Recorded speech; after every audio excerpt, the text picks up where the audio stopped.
Bonsoir Alain Lallemand. Alors là, on va changer complètement de registre. On n'est pas dans un pays imaginaire, loin de là. Ma plus belle déclaration de guerre, c'est votre troisième roman, c'est publié aux éditions Luce Wilquin. J'ai presque envie de dire que ça pourrait s'appeler ma plus belle déclaration d'amour à la guerre. C'est un peu ça, non ? Non, vous devez quand même pas. À une déclaration d'amour à mon fils. Ouais. Et c'est essentiellement un roman. Enfin, Victor. Voilà, Victor. C'est essentiellement ça. Alors qu'il y ait des échos d'une réalité, du correspondant de guerre que j'ai été, ok, je veux bien l'admettre, on ne recrée jamais rien tout à fait, on recompose. Mais ici, ce qui m'a intéressé, c'est de me mettre dans la peau d'un père de famille dont j'ai imaginé qu'en pleine guerre, en pleine tension, il va déclarer une guerre intime. Ouais. À son épouse, puis par ricochet à ses enfants.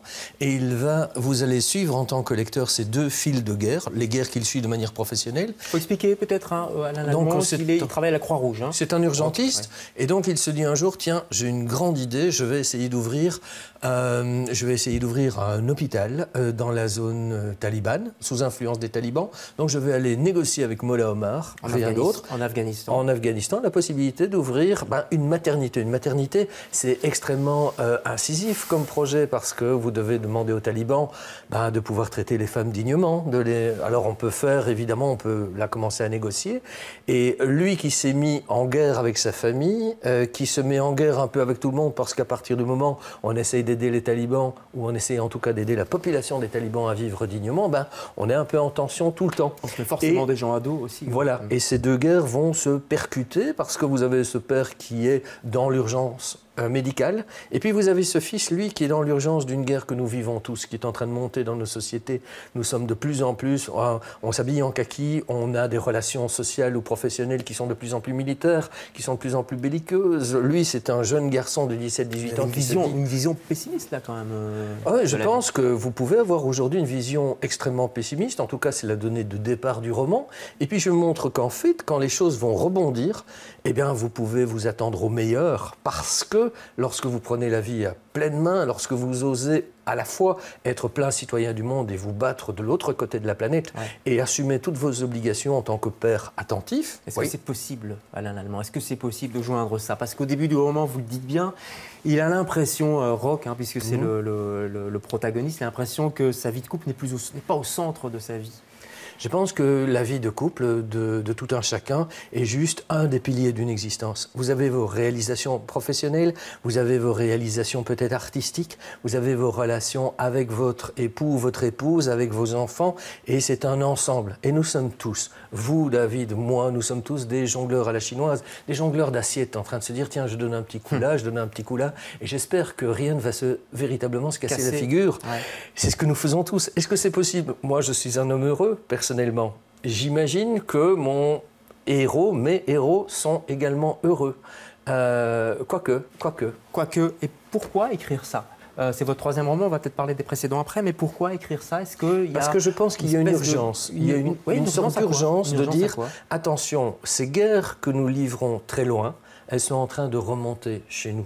Donc, moi, vous savez que dans ma vie professionnelle, je suis à la fois correspondant de guerre, attaché militaire, enfin, je fais ce genre de choses pour le journal Le Soir. Et ce que je vois, moi, c'est que ces guerres que nous menons très loin, elles sont en train de nous rattraper. Elles changent notre vocabulaire, elles changent la manière dont nos conflits sociaux se passent, la manière dont nos relations sociales se passent. Mais ça, faut nous expliquer clairement comment ce qui se passe... pour l'instant en Syrie, parce qu'on va plus parler de l'Afghanistan, comment ça peut changer nos relations sociales ici en Belgique? Comment ça arrive?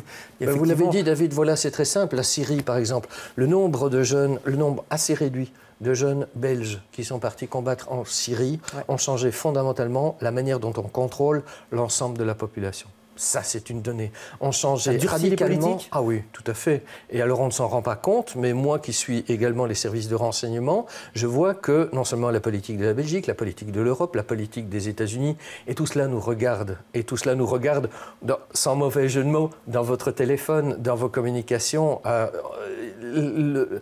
L'espionnage électronique se développe pour des raisons qui tiennent aux zones de guerre, qui tiennent à la sécurité intérieure et extérieure des territoires. Tout ça est un peu compliqué à expliquer ici, mais ce que j'ai voulu rendre dans le roman, c'est que si j'avais 17 ou 18 ans, je serais en rébellion. Je serais sans doute parti avec Wikileaks. Le projet, j'en parle aussi, je l'évoque dans le roman, le projet me tient beaucoup à cœur, les lanceurs d'alerte, tout ça, Edward Snowden, tout ça, ce sont des choses extrêmement intéressantes qui sont de notre temps, qui est la manière de notre jeunesse de riposter à nos guerres de quinquas ou des sexagénaires. Ouais. Votre manière aujourd'hui, c'est le roman, en tout cas depuis plusieurs années, à côté du journalisme. Est-ce qu'un jour vous dites, tiens, je vais abandonner complètement le journalisme et essayer de dénoncer des choses, d'expliquer ce que vous venez de nous dire à travers les romans? Écoutez, pour l'instant, moi je pense qu'il y a une dualité. Vous allez chercher dans votre travail professionnel la nourriture de ce qui fera après des romans. Mais ceci étant dit, vous devez pouvoir vous exprimer sur du grand reportage, sur des récits, sur des enquêtes, et puis oui, des romans, de temps en temps, mais il faut garder une pertinence. Il faut rester quelqu'un qui a quelque chose à dire. Moi, là, dans ce livre, dans ce roman, j'ai quelque chose à dire. C'est un grand roman d'amour, c'est un roman d'aventure, mais j'ai des choses, il y a des messages qui se trouvent derrière. Le prochain se passera en Colombie, ce sera un nouveau grand roman d'aventure, grand roman d'amour, mais j'essaierai de parler justement de ces jeunes qui partent les armes à la main en Syrie, parce qu'ils nous rappellent trop l'engagement romantique en Amérique du Sud. Donc voilà, il faut rester dans la pertinence du temps, et tant que vous êtes dans cette pertinence, je pense que le roman est une manière de condenser, de rendre agréable, accessible à beaucoup de gens des problèmes qui nous tourmentent. Est-ce que vous êtes quelqu'un de tranquille aujourd'hui? Vous me dites je suis heureux, etc. Mais avec tout ce que vous nous décrivez, est-ce que vous arrivez, de par votre profession, de par votre réflexion, à être tranquille? Oui, pour ceux qui me connaissent depuis un certain nombre d'années, n'oubliez pas que j'ai passé une partie de ma vie avec un gilet pare-balles à l'intérieur même de ce pays. Donc ce sont des années que je considère derrière moi, à moins que ce soit un tueur qui soit derrière moi, mais pour l'instant, je ne pense pas. Il n'y a personne ici. J'ai fait première correspondance de guerre en 1986 et la dernière en 2013-2014. Ouais, vous m'avez dit tout à l'heure, j'ai raccroché. Oui, j'ai raccroché, c'est-à-dire que, bon, j'ai été en Crimée. Ça, c'est facile, les Russes arrivent, mais les Russes font la guerre conventionnelle. Les guerres, ce qu'on appelle les guerres déséquilibrées, ça, c'est quelque chose de beaucoup plus dangereux. Ça, je ne veux plus faire. Aller dans les endroits où les tirs se font, j'y vais plus. Ok, mais vous n'y allez plus, beaucoup n'y vont plus non plus, ça devient très compliqué. Il se passe des choses en Syrie, on a juste des images de l'armée américaine. Est-ce que c'est pas problématique, ça aussi? Bien sûr, c'est problématique. Alors moi, j'essaie de former des jeunes à la rédaction du soir, avoir d'abord l'envie d'y aller et de savoir exactement ce qu'il leur faut dans leur logistique, qu'est-ce qu'il vous faut pour partir.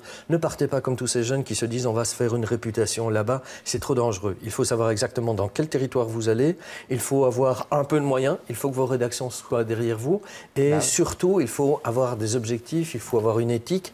Tout ça, c'est ce que des gens comme moi qui sont calmes, comme vous dites maintenant, qui sont j'ai l'impression, en tout cas, disposés, peuvent expliquer à la jeune génération. C'est pas quand c'est pas à 50 ans qu'on peut se dire on va encore aller courir à 45 degrés à l'ombre avec un gilet pare-balles et un barda qui fait 35-40 kilos. Chacun son job, quoi. Et à 50 ans, on peut écrire des romans. Celui-ci est très très beau, je vous le conseille.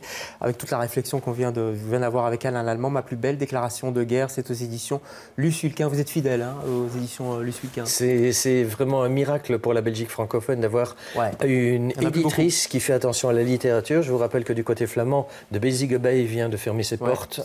Et c'est un drame pour la Flandre. Merci beaucoup Alain Lallemand d'être venu parler avec passion de votre métier.